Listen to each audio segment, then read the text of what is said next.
In the mid-1970s, a quiet revolution was starting in a place nobody would have taken seriously.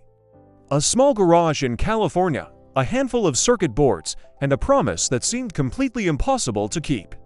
At that exact moment, everything could have failed for a reason as simple as not having enough money to buy parts. This is the story of how a company on the brink of collapse became one of the most influential in the world. Apple was founded in 1976 by Steve Jobs, Steve Wozniak, and Ronald Wayne. Among them, Steve Jobs quickly became the public face of the company's vision. Jobs wasn't an engineer in the traditional sense. He was a storyteller, a persuader, someone who believed that technology should feel human. Wozniak, on the other hand, was the technical genius, capable of designing a computer almost entirely on his own. The name Apple didn't come from some complex branding study. Jobs chose it because it sounded friendly, simple, and unintimidating. It was the complete opposite of the cold, technical names common in the computer industry at the time. According to Jobs, the name also placed the company ahead of Atari in the phone book, a small but telling detail about how much he cared about positioning, even in seemingly trivial things. In the early days, Apple had no real capital. Yet Jobs made a bold promise. He agreed to deliver 100 fully assembled computers to a local retailer. The problem was simple and absolutely terrifying.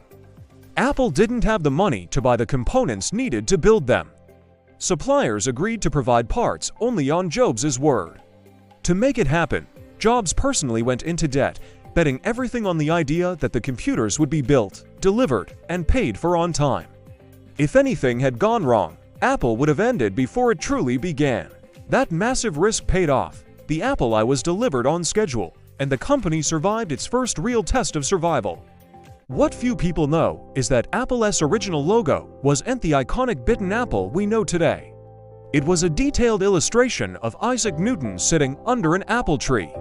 The design was intellectual and artistic, but also way too complex for a brand. It was quickly abandoned in favor of something simpler, reflecting an early lesson Apple would learn again and again. Clarity always matters more than cleverness. The company's first real breakthrough came with the Apple II. Unlike many computers of that era, it was designed for ordinary people, not just hobbyists or engineers.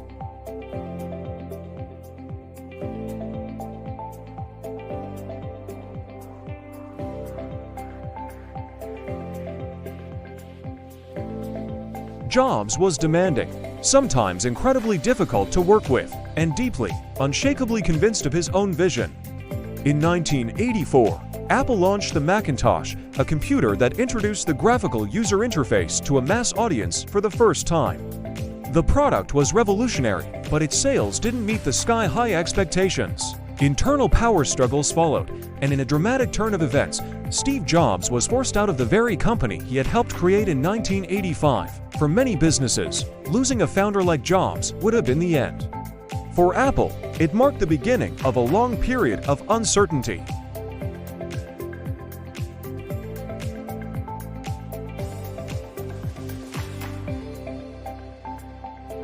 Then, in 1997, the company made a decision that would change everything. It brought Steve Jobs back. This moment became the true turning point in Apple's history. Jobs returned with a renewed, almost ruthless sense of focus. He dramatically simplified the product line, cutting projects that lacked purpose and insisting on a deep, seamless integration between hardware and software. One of his first and most brilliant moves was launching the Think Different ad campaign. It didn't sell products, it sold an idea.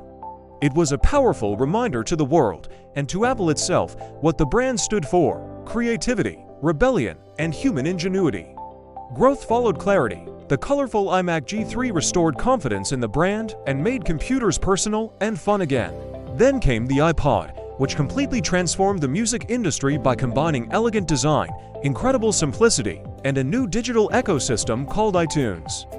A few years later, the iPhone redefined what a phone could be, merging communication, computing, and media into a single, beautiful object that changed the world. Each success wasn't just about technology. It was about understanding how people live and what they truly value. Apple's rise wasn't a straight line to the top.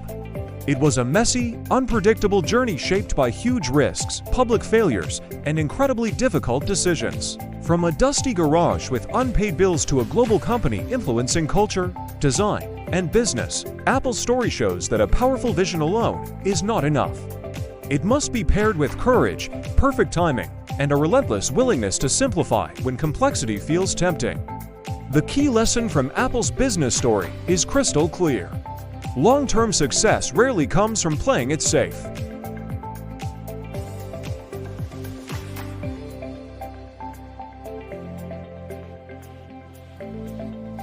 Thanks for watching. If you enjoyed this story, be sure to like this video and subscribe to the channel for more deep dives into the companies and ideas that shape our world. We'll see you in the next one.